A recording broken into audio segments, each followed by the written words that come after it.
ইবাদতের ভেতরের বিষয়গুলো বুঝতে হলে আমাদেরকে যেই ধারণাগুলো পরিষ্কার রাখতে হবে, ইবনে তাইমিয়া এই ব্যাপারে 5টি বিষয়ের কথা উল্লেখ করেছেন। আমি মনে করি এটি একটি চমৎকার সংজ্ঞা। আল্লাহর বান্দা হতে হলে, আল্লাহর গোলাম হতে হলে আপনাকে 5টি শর্ত পূরণ করতে হবে আল্লাহর দাসত্ব কবুল করতে। ইতাআত, দাসত্ব পুরোপুরি মেনে নিতে হবে। যদি এমন হয় যে আপনাকে আল্লাহর দাসত্ব মেনে নিতে হচ্ছে, সাথে অন্য কোনো কিছুর দাসত্ব মেনে নিতে হচ্ছে, তাহলে আল্লাহর দাসত্ব আপনাকে প্রথমে কবুল করতে হবে। আপনি আল্লাহর সৃষ্ট কোনো কিছুর কথা মেনে নিতে পারবেন যদি আপনি একই সাথে আল্লাহর দাসত্ব মেনে নেন। অন্যভাবে বললে, আপনি যদি আল্লাহর কোনো সৃষ্টির কথা মেনে নেন কিন্তু একই সময় আল্লাহর অবাধ্যতা করেন, তাহলে আপনি আর আল্লাহর বান্দা হিসেবে গণ্য হবেন না, কারণ আপনি ইতোমধ্যে শিরক করে ফেলেছেন। লা তাআতা লিমাখলুকিন ফি মাসিয়াতিল খালক। স্রষ্টার অবাধ্যতা হয় এমন কোন ক্ষেত্রে সৃষ্টির আনুগত্য করা হয় না, এটা হতে পারে না। গোলাম হিসেবে এটা করা যাবে না। তো প্রথম বিষয়টি হচ্ছে ইতাআত। দ্বিতীয় বিষয়টি হচ্ছে ভালোবাসা, হুব। আমাদের অন্য সকল কিছু থেকে বেশি আল্লাহকে ভালোবাসতে হবে। ওয়াল্লাযীনা আমানু আশাদ্দু হুব্বাল লিল্লাহ। যারা বিশ্বাস করে তারা আল্লাহর ভালোবাসায় দৃঢ়। একই সূরাতে আল্লাহ বলেন, ওয়ামিনান নাসি মান ইয়াত্তাখিযু মিন দুনিল্লাহি আনদাদা ওয়া ইউহিব্বুনাহুম কাহুব্বুল্লাহ। মানুষের মধ্যে এমন রয়েছে যারা আল্লাহর সমকক্ষ দাঁড় করায়। তারা তাদের এমনভাবে ভালোবাসে যেভাবে আল্লাহকে ভালোবাসে, কিন্তু যারা বিশ্বাস করে তারা আল্লাহর ভালোবাসায় দৃঢ় থাকে। অন্যভাবে বললে, আমাদের ভালোবাসা আছে আমাদের পিতামাতার প্রতি, ভাই বন্ধু, সন্তান সন্ততি, জীবনসঙ্গী, ধন সম্পদ ইত্যাদি সকল কিছুর প্রতি, কিন্তু এগুলো কোনোটাই আল্লাহর ভালোবাসার ঊর্ধ্বে নয়। সকল ভালোবাসাই থাকে আল্লাহর প্রতি ভালোবাসার অধীন। আর আল্লাহকে ভালোবাসার পর আসে তার বার্তাবাহকের প্রতি ভালোবাসা, সাল্লাল্লাহু আলাইহি ওয়াসাল্লাম। দ্বিতীয় বিষয়টি ছিল ভালোবাসা। তো এখন পর্যন্ত আমরা 2টি বিষয় নিয়ে আলোচনা করেছি, দাসত্ব স্বীকার ও ভালোবাসার প্রকাশ। তৃতীয়টি হচ্ছে তাওয়াক্কুল। সৃষ্টিকর্তার উপর আমাদের ভরসা রাখতে হবে। নিজেকে যখন আমি তার দাস হিসেবে স্বীকার করে নিয়েছি এবং তাকে যখন স্রষ্টা হিসেবে কবুল করে নিয়েছি, তখন তিনি যাই আদেশ নির্দেশ আমার প্রতি করুক না কেন, ভরসা রাখতে হবে যে সে সকলগুলো অবশ্যই আমার জন্য উত্তম। যে অবস্থাতেই তিনি আমাকে নিপতিত করুন না কেন, তার উপর ভরসা রাখতে হবে। ভরসা রাখতে হবে যে যদি আমি তার কথা মেনে নেই, তাহলে তার কোনো আদেশ আর আমার জন্য যত কঠিন হোক না কেন, সেটাই উত্তম পন্থা। ইউরিদুল্লাহু আন ইউখাফফিফা আনকুম। আল্লাহ তোমাদের জীবন সহজ করতে চান, তোমাদের বোঝা হালকা করতে চান। আমরা ভাবি যে আল্লাহর কথা মেনে নিলে জীবন কঠিন হবে, আর তার অবাধ্য হলে জীবন সহজ হয়। আমাদের অনেক সময় এমন হয় যে আমরা চিন্তা করি, আহা, সবকিছুই শুধু হারাম, এত কঠিন, ইসলাম খুবই কঠিন। আল্লাহ বলছেন, না, আমি আসলে তোমাদের ইসলাম দিয়েছি যাতে তোমাদের জীবন সহজ হয়। আর আমাদের অবশ্যই বিশ্বাস করতে হবে যে এটা সত্য। আল্লাহর উপর আমাদের ভরসা রাখতে হবে, তাওয়াক্কুল থাকতে হবে। তো আমাদের হলো দাসত্ব, ভালোবাসা এবং ভরসা। চতুর্থ বিষয়টি হচ্ছে আন্তরিকতা বা অকৃত্রিমতা। যখন আমরা কোনো কিছু করি, বিশেষ করে সেটা যদি ইবাদতের বিষয় হয়, আমাদের সেটা শুধুমাত্র আল্লাহর জন্যই করতে হবে। আপনি আল্লাহর সাথে অন্য কোনো বিষয় একত্র করতে পারবেন না। যেমন ধরুন, আপনি মসজিদে দান করবেন, যদি সাথে এমন চিন্তাও রাখেন যে একটু নামও হবে আর হ্যাঁ দানও হবে, এভাবে নিয়ত মিশ্রণ ঘটাতে পারবেন না। সেটা আলাদা যে দান করলে হয়তো আপনার কিছুটা নামও হবে, কিন্তু মনে যদি আগে থেকে খ্যাতির লোভ থাকে, তাহলে আপনার দান বৃথা। আপনার লক্ষ্য শুধুমাত্র আল্লাহর জন্য হতে হবে। আল্লাহ তার জন্য করা নিয়তে অন্য কারো অংশগ্রহণ করা পছন্দ করেন না, বিন্দু পরিমাণও না। আর তিনি আমাদের থেকে যা চান, ইন্না সলাতি ওয়া নুসুকি ওয়া মাহইয়ায়া ওয়া মামাতি লিল্লাহি রব্বিল আলামিন। এই আন্তরিকতার ব্যাপারে আগের সূরাতে আলোচনা হয়েছে। ফাসাল্লি লিরাব্বিক, তোমার রবের প্রতি আন্তরিকতার সাথে সালাত আদায় করো। আল্লাহর জন্য কোনো কিছু করার ক্ষেত্রে আমাদের নিয়তকে পরিশুদ্ধ করতে হবে। মাঝে মাঝে ধরুন, এটা যদিও একটু বাইরের আলোচনা কিন্তু গুরুত্বপূর্ণ, আমরা বিভিন্নভাবে দিনের জন্য কাজ করি। কেউ হয়তো মসজিদে সরাসরি সেবাদান করে, কেউ হয়তো মসজিদ কমিটিতে কাজ করে, কেউ হয়তো দাওয়াতি কাজ সম্পন্ন করে, কেউ ইসলামিক স্কুল পরিচালনা করে, অথবা কেউ ইসলামিক ওয়েবসাইট চালাতে সহায়তা করে। যেটাই হোক, যেভাবেই হোক, আমরা দিনের জন্য করি কোনো না কোনো উপায়। কাজের শুরুতে আমাদের নিয়ত শুধু আল্লাহর জন্যই থাকে, কিন্তু সময় পার হলে আমাদের মনে বিভিন্ন চিন্তার উদ্রেক হয়। আমরা বলি, মানুষ আমার কথাই শুনছেন, আমার এখানে প্রধান হওয়া উচিত, আর আমাদের আমিত্ব বোধ জাগ্রত হয়। মানুষদের অবশ্যই আমার কাজের স্বীকৃতি দিতে হবে।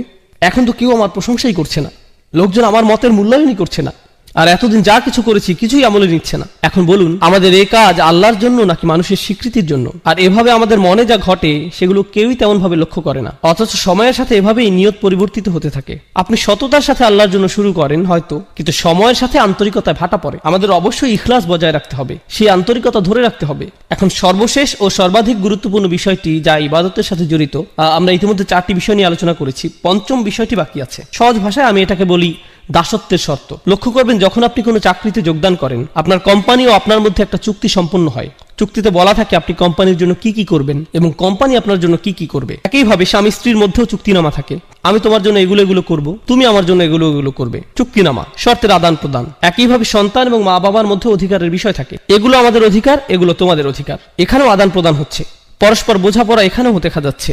যে কোনো রাষ্ট্র বা সরকারের সাথে সেখানকার জনগণের একই ধরনের বোঝাপড়া হয়। তোমরা এই পরিমাণ কর দিবে, এই আইন কানুনগুলো মেনে চলবে, বিনিময়ে আমরা তোমাদের এই সেবা দিয়ে যাব।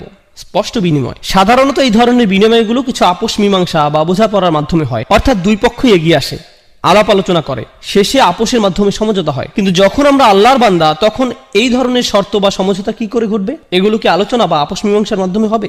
অবশ্যই না। সকল শর্তই আসমান থেকে আসবে, আপনাকে শুধু মেনে নিতে হবে। অর্থাৎ আপনার কোনো যোগ্যতা নেই যে আপনি নির্ধারণ করবেন আল্লাহর বান্দা হতে হলে কি কি মেনে চলবে আর কি কি মেনে চলবেন না, আল্লাহর উপাসনার জন্য কি কি করবেন আর কি কি করবেন না, আল্লাহকে মেনে চলার জন্য কি করবেন আর কি করবেন না।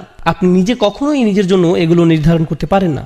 এই ব্যাপারে সকল শর্ত, সকল কর্তৃত্ব শুধুই আল্লাহর। আর শুধুমাত্র এভাবেই আপনি আল্লাহর বান্দা হতে পারেন যে এসব শর্তে, এই চুক্তিতে আপনার সামান্যতম অংশও নেই। সকল শর্তই আল্লাহর, কর্তৃত্ব শুধুই আল্লাহর। এবার আসুন, কাফিররাও আল্লাহকে ডাকে, তারাও তাওয়াফ করে, সিজদাও করে, আল্লাহর নাম তারাও ভালোভাবেই স্মরণ করে, প্রায় সবকিছুই করে। কিন্তু সেই শর্তগুলো, সেই চুক্তিনামা, তারা যেটাকে আল্লাহর দাসত্ব বলে, যেটাকে তারা আল্লাহতে বিশ্বাস বলে, সেই বিশ্বাস দাসত্বের চুক্তিনামা তারা নিজেরাই বানিয়ে নেয়। কিন্তু আল্লাহ বলছেন, তোমরা যদি নিজেদের মন মতো এই শর্তসমূহ বানিয়ে নাও, সেটা গ্রহণযোগ্য না। এগুলো শুধু তখনই গ্রহণ করা হবে যদি তা কেবল আমার পক্ষ থেকেই আসে। আর সেই শর্তসমূহ যা তার থেকে আসে, সেগুলো মূলত তাই যা নবী রাসূলগণ নিয়ে আসেন। তাই এসব শর্তাবলী, এগুলো খুবই গুরুত্বপূর্ণ। আপনাকে একদিন কেউ বলল, জানো, আমি সৃষ্টিকর্তাকে খুবই ভালোবাসি, আমি প্রায়ই তার উপাসনা করি, প্রার্থনা করি। আসলে আপনি করেন না। আপনি করেন না, কেননা আপনি যদি সৃষ্টিকর্তার প্রার্থনা করেন নিজের মন মতো করে, তাহলে কিভাবে আপনি তার গোলাম হবেন? যখন আপনি সৃষ্টিকর্তার প্রার্থনা করবেন এমনভাবে, ঠিক যেমনভাবে তিনি আপনার নিকট আশা করেন, এটাকে সৃষ্টিকর্তার সঠিক উপাসনা বলা যায়। শর্তগুলোর সংজ্ঞা কেবল আল্লাহর পক্ষ থেকেই আসতে পারে। আল্লাহতে বিশ্বাসের অর্থ আসলে কি কি? আল্লাহকে মেনে চলার অর্থ কি? আল্লাহর ইবাদত করার অর্থটাই বাকি। এটি হলো প্রাথমিক আলোচনা। দাসত্বের শর্তসমূহ দুইটি বিষয়। আমি চাই আপনারা ইবাদত শব্দটার আসলে আরবিতে কি বোঝায় সেটা আগে জেনে নিন। কিংবা বলা যায় উবুদিয়্যাহ শব্দটি, যেটি মূলত মাজদার ব্যাকরণ অনুযায়ী, এটি মূলত দুটি বিষয়ের সমন্বয়। এখন আমি যদি শুধুমাত্র যে কোনো একটি আপনাদের সামনে প্রকাশ করি, তাহলে মূল অর্থটি অসম্পূর্ণ থেকে যাবে। মূলত এটি ক্লাসিক্যাল আরবির সামনে ইংরেজি ভাষার একটা সীমাবদ্ধতা। ক্লাসিক্যাল আরবি ভাষা একই সময় বিভিন্ন বৈশিষ্ট্যের প্রকাশ ঘটায়। এখন আমরা যদি কোনো বিষয়ের ক্ষেত্রে পুরোপুরিভাবে অর্থের প্রকাশ না ঘটাই, বাক্যের আংশিক প্রকাশ আমাদের মনে গন্ডগোল বাঁধাতে পারে। তো দুইটি পরিভাষা যা ইবাদত শব্দটির সকল বৈশিষ্ট্য ও গুণাগুণ পরিপূর্ণরূপে প্রকাশ করে, সে দুইটি হলো প্রার্থনা ও দাসত্ব। হ্যাঁ, এই দুটির সমন্বয়, প্রার্থনা ও দাসত্ব। আমরা সাধারণত যে কোনো একটি গ্রহণ করে থাকি, কিন্তু ইংরেজিতে দুইটি সম্পূর্ণ আলাদা শব্দ, যা ক্লাসিক্যাল আরবিতে একটি শব্দে প্রকাশ পায়, ইবাদাহ এবং উবুদিয়্যাহ। তাই যখন আল্লাহ রাসূল সাল্লাল্লাহু আলাইহি ওয়াসাল্লাম বলেন লা আ'বুদু মা তা'বুদুন, এর মানে শুধুমাত্র এই না যে আমি প্রার্থনা করব না, বরং এর মানে এও দাঁড়ায় যে আমি দাসত্ব স্বীকার করব না, আমাকে তোমরা গোলাম বানাতে পারবে না। খুব সংক্ষেপে আমি আপনাদের প্রার্থনা এবং উপাসনা করা এবং দাসত্বের মধ্যকার যে পার্থক্য, সেটি দেখিয়ে দিতে চাই। যখন মাগরিব আসলো, আমরা আল্লাহ তাআলাকে স্মরণ করছি, প্রার্থনা করছি। যখন এশার সালাতের সময় আসবে, আমরা আল্লাহর প্রার্থনা করব। কিন্তু এই দুই নামাজের মাঝখানে সময় আমরা কি করি? এই দুই নামাজের মাঝখানে যখন আমরা ছিলাম, এই দুই নামাজের মাঝখানে আমরা ছিলাম আল্লাহর দাস। যখন আপনি ঘুমাচ্ছিলেন, তখন আপনি প্রার্থনা করছিলেন না, কিন্তু ঠিকই আপনি ছিলেন তখন আল্লাহর দাস। যখন আপনি ঘুম থেকে উঠলেন, দাঁত ব্রাশ করলেন, নাস্তা করলেন, আপনার কাজে যাওয়ার জন্য গাড়ি ড্রাইভ করলেন, সে সময় আপনি প্রার্থনা করছিলেন না, কিন্তু তাহলে আপনি কি করছিলেন? যদিও হয়তো এই সময় আপনি কোরআন তেলাওয়াত করছিলেন না বা কোনো জিকির আজকার করছিলেন না, কিন্তু ঠিকই এই সময় আল্লাহর দাসই ছিলেন। তো বলা যায় যে প্রার্থনা হচ্ছে নির্দিষ্ট কিছু কাজ, রোজা রাখা, নির্দিষ্ট সময়ে সালাত আদায় করা, হজ করা, কোরআন তেলাওয়াত করা, দান সাদকা করা, এগুলো সবই নির্দিষ্ট কিছু কাজ যেগুলো প্রার্থনা হিসেবে ধরা হয়। কিন্তু একজন দাস, একজন গোলাম, সে সর্বদাই আল্লাহর গোলাম, যদিও সে এই ধরনের কাজগুলো করে বা না করে। এই ধারণাটি আসলে খুবই শক্তিশালী, কেননা এর মানে দাঁড়ায় আমাদেরকে ঠিক সেভাবে জীবনযাপন করতে হবে যেভাবে আল্লাহ তাআলা চান। শুধুমাত্র জুমার নামাজে বা অন্য কোনো নামাজে আল্লাহকে মানবেন আর অন্য সময় মানবেন না, সেটা চলবে না। নামাজগুলোর মধ্যকার সময়ে আমরা আল্লাহর বান্দাই। হাফিজু আলা সলাওয়াত ওয়াস সালাতুল উস্তা। আলেমদের মধ্যে অনেকে বলেন এখানে সলাতুল উস্তা বলতে নামাজগুলোর মধ্যকার সময়ের কথা বলা হয়েছে। এই সময় আল্লাহর সাথে আমাদের কানেক্ট থাকতে হবে, এই সময়ে আল্লাহর সাথে আমাদের সম্পর্ক থাকতে হবে, আমাদের আল্লাহর প্রার্থনা করতে হবে, একই সাথে আল্লাহর দাসত্ব মেনে নিতে হবে। এখন আমরা হয়তো অনেকেই আল্লাহর প্রার্থনা ঠিকভাবেই করি, কিন্তু দাসত্বের ক্ষেত্রে, যেমন হয়তো আপনি আসরে নামাজ পড়েছেন, কিন্তু এখন ভাবছেন সময় তো আছে, একটু মুভি দেখা যায়। মাগরিব চলে আসলো, হ্যাঁ মাগরিবের নামাজেও চলে আসছেন, কিন্তু এভাবে আপনি শুধু প্রার্থনা করছেন, দাসত্বের শর্তে টিকছেন না, আল্লাহর বান্দা হতে পারছেন না। কার হয়তো একটি মদের দোকান আছে, কিন্তু সে 5 ওয়াক্ত নামাজ পড়ছে মসজিদে গিয়ে। তো এখান থেকে সহজে বোঝা যায় যে সে আল্লাহর প্রার্থনা সঠিকভাবে করছে, কিন্তু আল্লাহকে মানছে না, কোনোভাবেই সে আল্লাহর বান্দা নয়। তাই সমস্যা হয়ে যায় আমাদের এই ইংরেজি অনুবাদগুলোর কারণে। এই অনুবাদগুলো দেখে আমাদের মনে হয়, যাক অন্তত পক্ষে আল্লাহর প্রার্থনা তো সঠিকভাবে করছি, আমার কাজ তো হয়ে গেল। না না, আপনি আল্লাহর প্রার্থনা করছেন, কিন্তু আপনি আল্লাহর বান্দা নন। প্রার্থনা করা হচ্ছে একটি অংশ, দাসত্ব হচ্ছে অপর অংশ, এবং ইবাদা, এই দুইটি অংশ নিয়ে গঠিত, শুধু একটিতে হবার নয়। এখন আরবদের ব্যাপারটি লক্ষ্য করুন। আরবদের দুটি সমস্যা ছিল। প্রথমটি হচ্ছে তারা আল্লাহর প্রার্থনায় বিমুখ ছিল। তবে এর চাইতে বড় সমস্যা, তারা আল্লাহর দাসত্ব মেনে নিতে রাজি ছিল না। এই সূরাটি এই দুইটি সমস্যা নিয়ে আলোচনা করছে। আমাদের এই সমস্যা দুটি স্পষ্টভাবে চিহ্নিত করে নিতে হবে। যখন তারা আল্লাহর সামনে মাথা নত করতে এবং অন্য সকল উপাস্য থেকে মুখ ফিরিয়ে নিতে অস্বীকার করে, তখন সেটা তাদের কোন সমস্যা? প্রার্থনাগত সমস্যা নাকি দাসত্বের সমস্যা? অবশ্যই এটি তাদের প্রার্থনাগত একটি সমস্যা। কিন্তু যখন তারা ইয়াতিমদের দূরে ঠেলে দেয়, যখন তারা নারী শিশুদের হত্যা করতে বিরত থাকে না, যখন তারা গরিব দুঃখীদের দিকে ফিরেও তাকায় না, যখন তারা ন্যায় বিচার থেকে নিজেদের দূরে সরিয়ে নেয়, যখন তারা বিনা অপরাধে মানুষ হত্যা করে, যখন তারা কৃতদাসদের উপর অমানবিক অত্যাচার করে, তখন তারা আসলে কিসের সাক্ষ্যদান করে? তারা মূলত আল্লাহর দাসত্বকে প্রত্যাখ্যান করে। আল্লাহর বান্দার ন্যায় জীবনযাপন তারা কোনো আগ্রহ দেখায় না। আপনি আল্লাহর বান্দা মানে আপনি আল্লাহর উপাসনা করেন এবং তার সাথে তার দাসের ন্যায় জীবনযাপন করেন, দুইটি বিষয়। এখন আয়াতটি আমরা ভালোভাবে বুঝব। লা আ'বুদু মা তা'বুদুন, এখানে লা আ'বুদু অর্থাৎ আমি দাসত্ব করব না এবং আমি প্রার্থনা করব না যার ইবাদত তোমরা করছো। আমাদের বুঝতে হবে এই আয়াতে আল্লাহ রসুলকে বলা হয়েছে কাফিররা কিসের প্রার্থনা করত আর তারা কার দাসত্ব করত সে ব্যাপারে কথা বলতে। তো তারা কিসের প্রার্থনা করত এবং তারা কার দাস ছিল বলে মনে করেন? তারা বিভিন্ন মূর্তির, নিজেদের বানানো মেয়েকে ঈশ্বরের উপাসনা করত এবং তারা নিজেদের লোভ লালসার দাস ছিল। দুইটি বিষয়, তারা মূর্তিগুলোর পূজা করত এবং নিজেদের শাহাওয়াত, লোভ লালসার গোলাম হয়ে গিয়েছিল, নিজের নফসের পূজারী। আল্লাহ রসুল তাদেরকে বলছেন, আমি তোমাদের এসব মূর্তি প্রার্থনাকে প্রত্যাখ্যান করি এবং নিজের নফসের দাসত্বকেও অগ্রাহ্য করি। এই দুইটো বিষয়কেই আমি প্রত্যাখ্যান করলাম, আমি কখনো এগুলো মেনে নিব না। এই কাফিরদের চিন্তা ছিল অনেক দিন ধরে এই ঝামেলা চলছে, প্রায় 1 দশক হয়ে যাচ্ছে, আর তো ভালো লাগছে না ব্যাপারটা, কিছু একটা করা উচিত। মক্কার পরিবেশও কেমন থমথমে, মুসলিম আর কাফিরদের মধ্যে এই মারামারি কাটাকাটি আর সহ্য করা যায় না, চলো কিছুটা ছাড় দিয়ে দেখি। তাদের চিন্তা ছিল যে সমাজে এখন কিছুটা শান্তি ঐক্যের প্রয়োজন, এতে করে মক্কার পরিবেশ কিছুটা শিথিল হবে, আমাদের ভবিষ্যতের জন্য ভালো হবে। লা আ'বুদু, বেশিরভাগ ব্যাকরণবিদের মত অনুযায়ী এই আয়াতে মুদারিতে লা শব্দটির কারণে বর্তমানের চাইতে ভবিষ্যতের কথা এখানে অধিক বোঝানো হয়েছে। অর্থাৎ রাসূলুল্লাহ বলছেন, তোমরা আশা করে কোনো লাভ নেই, আমি কখনোই তোমাদের আশা অনুযায়ী কাজ করব না। তোমরা যদি মনে করো ভবিষ্যতে তোমাদের হয়তো সুযোগ আছে, সময় গেলে পরিস্থিতি পাল্টাবে, আমি কখনোই এসবের প্রার্থনা করব না। এবং তোমরা যা কিছুর উপাসনা করছো এবং দাসত্ব মেনে নিয়েছো, সেসবের দাসত্ব আমি কখনোই কবুল করব না, এমন কখনোই হবে না। তোমাদের মাথা থেকে এই চিন্তা দূর করে ফেলতে পারো।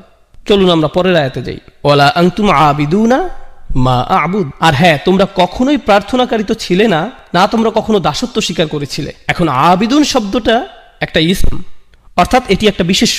তার মানে এখানে বোঝানো হচ্ছে তোমরা অতীতে কখনোই এবং বর্তমানেও না আর ভবিষ্যতেও তোমরা কখনো কোনোভাবেই আমি যে সৃষ্টিকর্তার উপাসনা করি তার উপাসনা করবে, বা যে সৃষ্টিকর্তার দাসত্ব আমি করি তার দাসত্ব মেনে নিবে। এটা অতীতে আগে কখনোই হয়নি এবং ভবিষ্যতেও কখনো হওয়ার কোনো সুযোগ নেই। তার মানে বোঝা যাচ্ছে যে এটা শতভাগ নিশ্চিত তারা চিরন্তনভাবে এই কুফুরির উপর বিদ্যমান। এখন আপনারা যদি এই আয়াতটি ভালোভাবে বুঝে নিতে চান, কেন আল্লাহ বললেন যে তারা তাদের কুফুরির উপরই বিদ্যমান থাকবে, কেন তারা কখনোই মানবে না, কুরাইশদের এই নির্দিষ্ট কিছু নেতাদের কেন আল্লাহ এভাবে অভিশপ্ত করলেন, সেটার উত্তরটি কোরআনের অন্য এক স্থানে আমরা পাই। আল্লাহ বলেন, আম আবরামু আমরান ফাইন্না মুবরিমুন। খুবই গুরুত্বপূর্ণ একটি আয়াত। এই আয়াতটি বোঝার জন্য আপনাদের খুবই গুরুত্বপূর্ণ একটা শব্দ সম্পর্কে ধারণা নিতে হবে। আরবি শব্দটি হচ্ছে ইব্রম। ইব্রম এই শব্দের অর্থ হয় কোনো স্থাপনার জন্য দড়ি বাঁধা। আপনারা নিশ্চয়ই জানেন আগেরকার দিনে আমাদের কাছে সিমেন্ট ছিল না, সিমেন্ট বলতে কিছুই ছিল না। তো এখন আপনার কাছে 2 টুকরো কাঠ আছে, আপনি সেগুলো কিভাবে জোড়া লাগাবেন? বেঁধে নেওয়া ছাড়া আর কোনো উপায় নেই। আপনি কোনো দুর্বল বা পাতলা কোনো দড়ি অবশ্যই নেবেন না, আপনি দ্বিগুণ মোটা করে একটি দড়ি নিতে হবে, সেটা ঘুরিয়ে পেঁচিয়ে শক্ত করে নিতে হবে, আর সেটা কেবল একবার বাঁধলেই হবে না, একের অধিক গিট দিতে হবে। অর্থাৎ প্রক্রিয়াটি প্রত্যেক ধাপেই দ্বিগুণ, দ্বিগুণ, ত্রিগুণ এভাবে করে করে পদক্ষেপ নেওয়া হচ্ছে, যাতে নিশ্চিত থাকা যায় যে দড়িটি কখনোই ছিঁড়বে না। আর আল্লাহ তাআলা এখানে এই শব্দটি ব্যবহার করছেন কাফেররা তাদের কুফরের উপর স্থির থাকতে ঠিক কতটা প্রতিজ্ঞাবদ্ধ সেটা বোঝাতে। আম আবরামু আমরন, তারা কি তাদের এই সিদ্ধান্তের ক্ষেত্রে দড়িতে গিট লাগার ন্যায় প্রতিজ্ঞাবদ্ধ হয়ে গিয়েছে? তারা কি তাদের সিদ্ধান্তে এতটাই দৃঢ় যে তারা কখনোই আর ফেরত আসতে চায় না?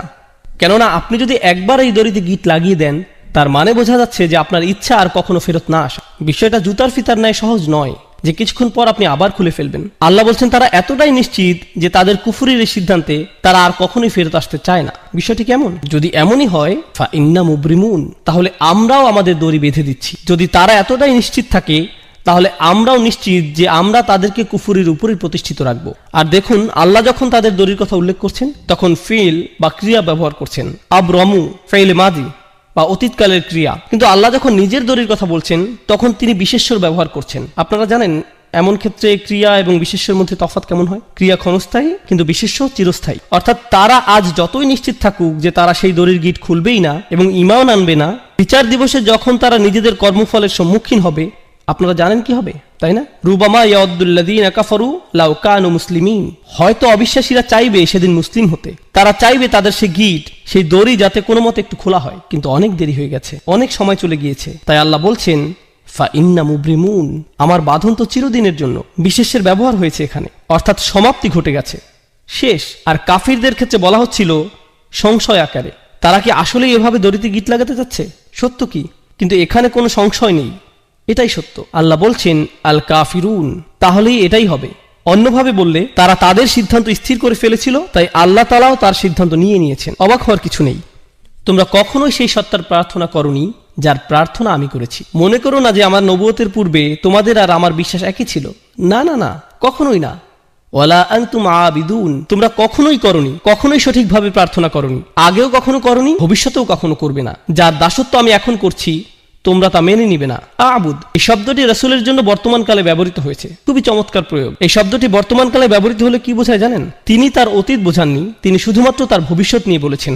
আর এটি খুবই চমৎকার কেন জানেন? কারণ তিনি কখনোই শিরক করেননি। রাসূলুল্লাহ সাল্লাল্লাহু আলাইহি সাল্লাম কখনোই শিরক করেননি, সেটা আমরা জানি। কিন্তু সত্যিকার অর্থেই তিনি আল্লাহর বান্দা তখন হলেন যখন আল্লাহর পক্ষ থেকে তার নিকট ওহী আসা শুরু হলো। তিনি সত্য খুঁজে ফিরছিলেন, সর্বক্ষণ চিন্তায় পেরেশানিতে মগ্ন ছিলেন। ওয়াজাদাকা দাল্লান ফাহাদা, আমরা তোমাকে অন্বেষণ করতে দেখেছি এবং পথ প্রদর্শন করেছি। কিসের পথ দেখানোর কথা বলা হচ্ছে? দাসত্ব কবুলের পথ। হেদায়েত ও দাসত্ব একই পথের পথিক। ইয়াকা না'বুদু ওয়া ইয়াকা নাস্তাঈন, তারপরে কি আসছে? ইহদিনা, অর্থাৎ হেদায়েত। তো রাসূল সাল্লাল্লাহু আলাইহি সাল্লাম বলছেন, এখন আমি সত্যিকার অর্থে দাসত্ব খুঁজে পেয়েছি। তবে তার মানে এই না যে তোমরা মনে করবে পূর্বে আমি তোমাদের ধর্মবিশ্বাসী ছিলাম।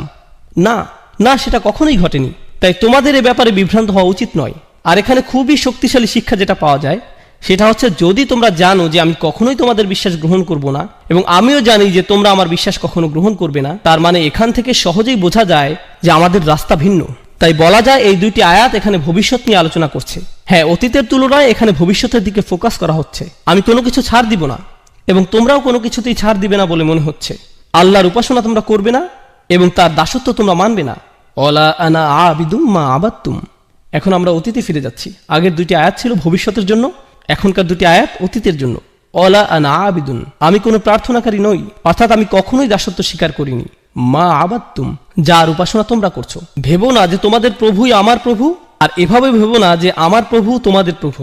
এমনকি আমি পূর্বেও যে প্রভুর প্রার্থনা করতাম সেটাও তোমাদের প্রভু ছিল না। ওহী লাভের পূর্বেও আমি তোমাদের প্রভুর প্রার্থনা করিনি। সে সময় যেসব বিষয়ের মূল্য ছিল না আমার কাছে, তোমরা আশা করছো যে এখন নবুয়তের পরে, ওহী আগমনের পর আমি সেই বিষয়টির মূল্যায়ন করব। তোমরা চাও যে এখন আমি কিছুটা ছাড় দেই। অতীতেও যেখানে আমি কখনো শিরক করিনি, সেখানে এখন ওহী আসার পর এটা তো অসম্ভব। তো এখানে কোনো সুযোগ নেই যে আমি কিছুটা ছাড় দেই। ওয়ালা আনা আবিদুম মা আবাদতুম, যেটার উপাসনা তোমরা করছো সেটা তো আমি প্রথম থেকেই করিনি। এখন এটিকে অতীতের সাথে মিলিয়ে নিন। ওয়ালা আনতুম আবিদুনা মা আবুদ। এখন এখানে কিছু বিষয় আমাদেরকে স্পষ্ট করে নিতে হবে। পূর্বে রিপিটেশনের কথা আমরা বলেছিলাম। প্রথম ওয়ালা আনতুম আবিদুনা মা আবুদ ছিল ভবিষ্যতের জন্য, কিন্তু দ্বিতীয়বার যখন বলা হলো এটি অতীতের জন্য। একটি ছিল এক বিষয়ে ছাড় দেওয়ার জন্য এবং অপরটি অপর বিষয়ে ছাড় দেওয়ার জন্য। এই আয়াতটি পুনরায় আসার কারণ আমরা ইতিমধ্যে বুঝে নিয়েছি। তৃতীয় আরেকটি উপায় যেভাবে আয়াতটির পুনরাবৃত্তির কারণ বোঝা যায়, যখন আপনি কোথাও যান আর কারো বিরুদ্ধে শত্রুতা পোষণ করেন, আপনি তখন খুবই কঠিন ভাষা ব্যবহার করেন আর কারোর সাথে কঠোর আচরণের জন্য একই ধরনের কিছু কথা বারবার বলার প্রয়োজন হয়। ঘৃণা করি, আমি তোমাকে ঘৃণা করি, মেরে ফেলবো, আমি তোমাকে মেরে ফেলবো। একই কথা পুনরায় বলে আপনি কি বোঝাতে চাচ্ছেন? এখান থেকে আপনার রাগান্বিত অবস্থায় স্পষ্ট হয়। এখান থেকে বোঝা যায়, শুনেছো আমার কথা, বুঝেছো, আমি কোথাও যাচ্ছি না, আজ শেষ করেই ছাড়বো। এভাবে পুনঃ পুনঃ বলা এটি রাসূলের বলার ভঙ্গি। আল্লাহ রাসূলকে শিখিয়ে দিচ্ছেন যে তাদের বুঝে দাও, ভালোভাবে আলোচনা করে নাও, তারা সঠিক অর্থে যেন বুঝে নেয়। যদি তারা প্রথমবার না বুঝে তাদেরকে আবার বলো। এটি মূলত খুবই কঠিনভাবে বলার একটি মাধ্যম। ওয়ালা আনতুম আবিদুনা মা আবুদ। এখন এখানে মা শব্দটি খুবই গুরুত্বপূর্ণ। আল্লাহ এখানে বলেননি ওয়ালা আনতুম আবিদুনা মান আবুদ, আর তুমি তার উপাসনা করো না যার উপাসনা আমি করি। আয়াতে বলেননি আমি যার উপাসনা করি, বরং বলেছেন আমি যেসবের উপাসনা করি। কিন্তু মা শব্দটি আমরা জানি প্রাণীবাচক শব্দের ক্ষেত্রে ব্যবহৃত হয় না, এটি ব্যবহৃত হয় অপ্রাণীবাচক শব্দের ক্ষেত্রে, মান শব্দের ব্যবহার হয়ে থাকে প্রাণীবাচক শব্দের ক্ষেত্রে। তাই এই বর্ণনা কিছুটা বিভ্রান্তির সৃষ্টি করে। কিভাবে আমি যার উপাসনা করি বলার পরিবর্তে আমি যেসবের উপাসনা করি বলা সম্ভব? এখন আমি উপাসনা বা প্রার্থনা শব্দটি সাধারণ অর্থে ব্যবহার করছি। আপনারা এখন উপাসনা ও দাসত্ব আলাদাভাবে কোনটা কি বোঝায় জানেন, কিন্তু আমি এখানে সাধারণ অর্থে ব্যবহার করছি। আল্লাহ তার রাসূলকে আমি যার প্রার্থনা করি বলতে না বলে দুইবার আমি যেসবের প্রার্থনা করি বলতে বললেন। এখানে এই মা শব্দটি, যেটি দ্বারা আয়াতে যেসবের অর্থ করা হয়েছে, এটি আরবি ব্যাকরণ অনুযায়ী মা মাসদারিয়া হতে পারে। একভাবে চিন্তা করলে এরূপ ধরা যায়। তাহলে অর্থ হবে যে প্রার্থনা আমি করি।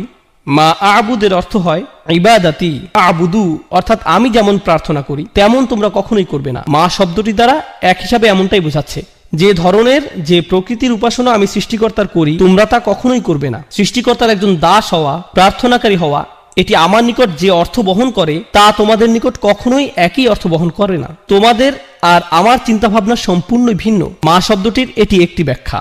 দ্বিতীয় যে ব্যাখ্যা মা শব্দটির করা যায়, যদি এটাকে ইসমে তাজ্জুব, মসুলা, কি অসাধারণ সৃষ্টিকর্তার উপাসনা আমি করি আর কি জঘন্য মিথ্যাচারের উপাসনা তোমরা করো।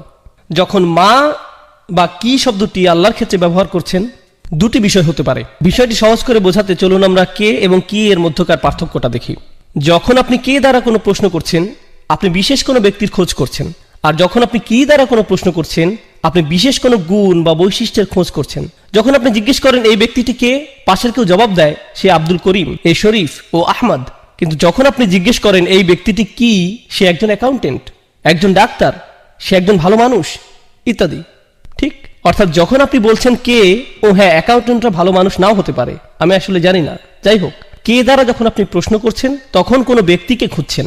আর কি দ্বারা প্রশ্ন করলে তার গুণ খোঁজা হচ্ছে। বুঝতে পারছেন নিশ্চয়ই? যখন মা দ্বারা প্রশ্ন করা হয় তখন কিসের সম্পর্কে জিজ্ঞেস করা হচ্ছে বলুন?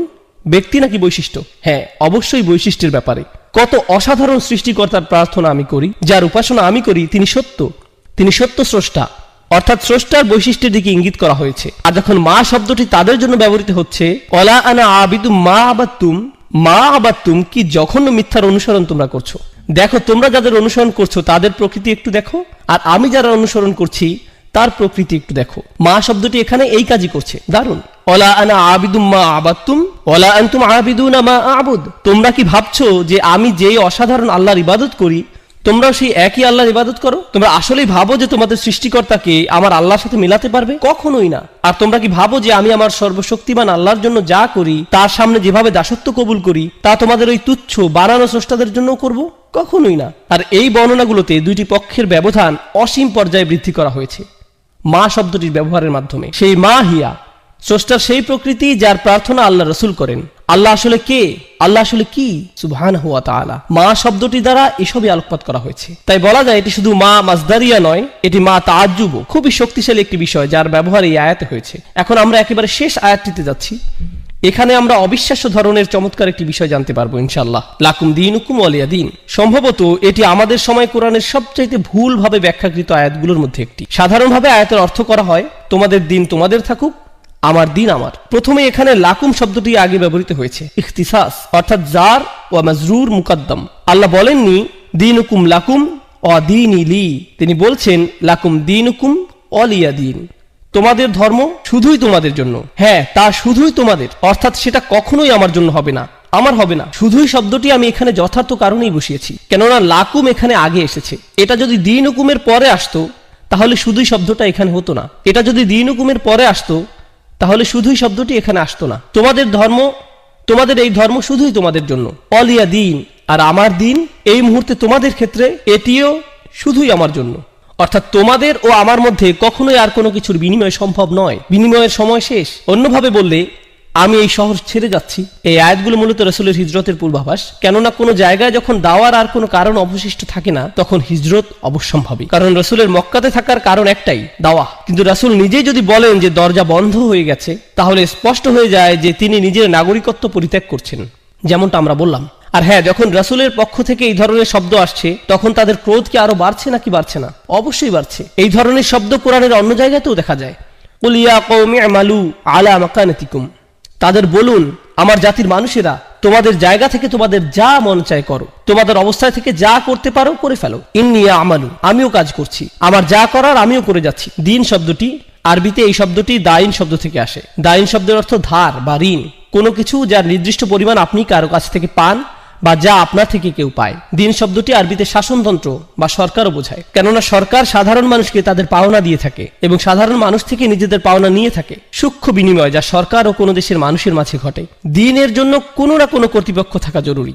একইভাবে বিচার দিবসে যখন মানুষ ঠিক তাই পাবে যা তাদের প্রাপ্য, ঠিক তাই দিবে যা তাদের থেকে পাওনা, এই দিনকেও ইয়াউম আদ-দ্বীন বলা হয়েছে। মালিকি ইয়াউমিদ্দিন লাকুম দীনুকুম ওয়ালিয়া দীন এর একটি অর্থ হয় তোমরা যথার্থভাবে ঠিক তাই পাবে যা তোমাদের প্রাপ্য। তোমাদের বিচার শুধুমাত্র তোমাদের জন্যই হবে, আর আমার বিচার ও আমার উপরেই হবে। আর তোমাদের আজকের এই কুফরের পরিণতি কি, সেদিন বিচার দিবসে তোমরা জানতে পারবে। এখানে দিন শব্দের দ্বারা এই অর্থটিও বোঝানো হচ্ছে, লাকুম দীনুকুম ওয়ালিয়া দীন, তোমাদের বিচার তোমাদের জন্য আর আমার বিচার আমার জন্য। সুবহানাল্লাহ। এগিয়ে যাও, সরাসরি চ্যালেঞ্জ। জাহান্নামের আগুন এই মুহূর্তে শুধুই তোমাদের জন্য। তোমরা যারা কুফরের উপর পুরোপুরি স্থির হয়ে আছো, তোমাদের জন্য সেদিন থাকছে বিশেষ বিচার, আর নবী হিসাবে আমার জন্য থাকবে বিশেষ ফয়সালা। দেখা যাক শেষ পর্যন্ত জয় কাদের হয়। উন্মুক্ত চ্যালেঞ্জ। আরেকটি বিষয় যা আমি চলে যাওয়ার পূর্বে আপনাদের জানাতে চাই, লাকুম দীনুকুম ওয়ালিয়া দীন, অনেকেই এই আয়াতটির ভুল ব্যাখ্যা করেছেন এভাবে যে রাসূলুল্লাহ সাল্লাল্লাহু আলাইহি সাল্লামের কিছু যায় আসে না যদি তারা শিরক করে, তোমরা তোমাদের মতো থাকো, আমরা আমাদের মতো থাকি। এটি আসলে আয়াতের একটি ভুল ব্যাখ্যা এবং ভুল বুঝ। জি হ্যাঁ, একেবারেই ভুল অর্থ করে নেয়া। এই আয়াতটি কখন নাজিল হয়েছিল? প্রায় 1 দশক দাওয়াত দেওয়ার পরে এই আয়াতটি নাজিল হয়। এরপর তাদেরকে বলা হলো তোমাদের যা করার তোমরা করতে থাকো আর আমি আমার কাজ করতে থাকবো। আর এখন আমরা আর শব্দ দ্বারা সংঘর্ষে যাব না, এখন সংঘর্ষ হবে তরবারি দ্বারা। অর্থাৎ অন্যভাবে বললে এই আয়াতটি সেসব লড়াই বা যুদ্ধের পূর্বাভাস যেগুলো সামনের দিনগুলোতে আসছে। এই লাকুম দীনুকুম ওয়ালিয়া দীন আয়াতে বলতে পারেন কেন আয়াতের শব্দগুলোতে সংঘর্ষের পূর্বাভাস পাওয়া যায়? কারণ এই মুশরিকরা তাদের মূর্তিগুলোকে কোথায় রাখছে? তারা এগুলোকে রাখছে বাইতুল হারামে। আর রাসূলুল্লাহ সাল্লাল্লাহু আলাইহি সাল্লামের মূল কাজ কি? আমরা ইতিমধ্যেই উত্তরাধিকার সূত্রে পাওয়া রাসূলের দায়িত্ব নিয়ে কথা বলেছি। তার মূল দায়িত্ব কি? ইব্রাহিম আলাইহিস সালামের ধর্মকে পরিশুদ্ধ করা। আর তিনি সেটা কিভাবে করতে পারেন? যে উদ্দেশ্যে আল্লাহর এই ঘর নির্মিত হয়েছিল সেই উদ্দেশ্যে এটির পুনর্গঠনের মাধ্যমে। কিন্তু ততক্ষণ তিনি এটি করতে পারছেন না যতক্ষণ মুশরিকদের প্রতিমাগুলো এই ঘরে মজুদ রয়েছে। তাই আল্লাহর দ্বীন এখানে পূর্ণতা পেতে হলে তাদের দ্বীনকে সরতে হবে। তোমরা তোমাদের দ্বীনের অনুসরণ করতে থাকো, আমি আমার দ্বীনের অনুসরণ করতে থাকি, এবং শেষ পর্যন্ত দেখা যাবে জিত কার হয়। তাই আল্লাহ বলেন, হুয়াল্লাযী আরসালা রাসূলাহু বিল হুদা ওয়া দীনিল হক লিইয়ুযহিরাহু আলা দ্বীনি কুল্লি। তিনি তার রাসূলকে পাঠিয়েছেন, আল্লাহ তার রাসূলকে পাঠিয়েছেন হিদায়াতের সাথে এবং সেই সত্য দ্বীনের সাথে, যাতে এটি অন্য সকল যত দ্বীন আছে সেগুলোকে পরাস্ত ও নিষ্প্রভ করে দিতে পারে। দ্বীনের অন্যান্য যত রূপ সবগুলোই পরাভূত হবে। ওয়ালাউ কারিহাল মুশরিকুন, যদিও মুশরিকরা বিষয়টি ঘৃণা করে, যদিও তারা এটি অপছন্দ করে, তো তোমরা যা করার করতে থাকো, কিন্তু সেগুলো সবই বৃথা হবে। আমার দ্বীন ইতোমধ্যেই নিশ্চয়তা পেয়ে গেছে। আর হ্যাঁ, দ্বীন শব্দটি পরবর্তী আয়াতে আরো বেশি স্পষ্ট হবে। আরাআইতান নাস ইয়াদখুলুনা ফি দীনিল্লাহ, দ্বীন শব্দটি আবারও আসছে। সেখানে আমরা জানতে পারবো যে সংঘাতের শুরু এই সূরাতে হয়েছিল। পরবর্তী সূরাতে দেখা যাবে কারা এতে জয়লাভ। আর এই সূরার সর্বশেষ শিক্ষা, একেবারে শেষ বক্তব্য রাখার পূর্বে অতিরিক্ত দুইটি বিষয়ে কিছু কথা বলবো ইনশাআল্লাহ তাআলা। প্রথম কথাটি হচ্ছে, আগের সূরাতে আমরা দেখতে পাই মক্কার কুরাইশরা রাসূলুল্লাহ সাল্লাল্লাহু আলাইহি সাল্লাম ও তার পরিবারের উপর একটি ব্যক্তিগত আক্রমণ করে। বাতারা মুহাম্মাদুন, এই শব্দটির দ্বারা তারা আক্রমণ শুরু করে। মাআযাল্লাহ, এর দ্বারা তারা বোঝায় যে রাসূলের বংশের শিকড় কেটে গেছে এবং বেশি দিন আর স্থায়ী হবে না। গত সপ্তাহে এই বিষয়ে আমরা বিস্তারিত আলোচনা করেছি, আপনারা চাইলে মনে করে নিতে পারেন। এই আক্রমণের জবাবে আল্লাহ সুবহানাহু ওয়া তাআলা রাসূলের সকল অনুসারীদের বললেন না যে তোমরা সবাই বলো, কারণ রাসূল যখন কুরাইশদের প্রতিমাগুলো থেকে নিজেকে দূরে সরিয়ে নেবেন, স্বাভাবিক যে তার অনুসারীরাও সেটাই করবেন। কিন্তু আল্লাহ তাআলা তাদের কিছুই বলতে বলেননি। তিনি বলেননি কুলু ইয়া আইয়ুহাল কাফিরুন, তোমরা সবাই বলো আইয়ুহাল কাফিরুন। এভাবে বলার জন্য আল্লাহ সুবহানাহু ওয়া তাআলার পক্ষ থেকে তাগিদ আসেনি, বরং আল্লাহ শুধুই রাসূলকে বলতে বলেছেন, কুল ইয়া আইয়ুহাল কাফিরুন, শুধু তুমি বলো, তাদের একাই বলো। এর কারণ হচ্ছে, যেহেতু কুরাইশরা ভেবেছে যে রাসূলের পরিবার আর বাড়বে না, তিনি একা যথেষ্ট নন, একা তিনি কিছুই করতে পারবেন না। আল্লাহ আযজা ওয়া জাল্লা স্পষ্ট করে ঘোষণা দিলেন যে রাসূল একাই তাদের জন্য যথেষ্ট। রাসূল সাল্লাল্লাহু আলাইহি সাল্লামের আর কাউকেই প্রয়োজন নেই। এটি কোরআন থেকে একটি বড় শিক্ষা আমাদের জন্য। কেউ কেউ মাঝে মাঝে বলে মুহাম্মদ তার অনুসারীদের ব্যতীত কিছুই করতে পারতো না। মাআযাল্লাহ, খুবই জঘন্য ভাষার ব্যবহার। আমরা মুসলিমরা কখনোই এমনটা বলি না, অমুসলিম ইতিহাসবিদরা বিশেষ করে এমনটা বলে থাকে। মুহাম্মদ তার অনুসারীদের উপর নির্ভর করেছিল, এই ধরনের কথাবার্তা। এখন লক্ষ্য করুন আল্লাহ তাআলা কি বলছেন, ইল্লা তানসুরুহু ফাকাদ নাসারাহুল্লাহ। সূরা তাওবাতে আল্লাহ বলছেন, যদি তোমরা তাকে সাহায্য নাও করো, আল্লাহ তো তাকে ইতিমধ্যেই সাহায্য করে রেখেছেন।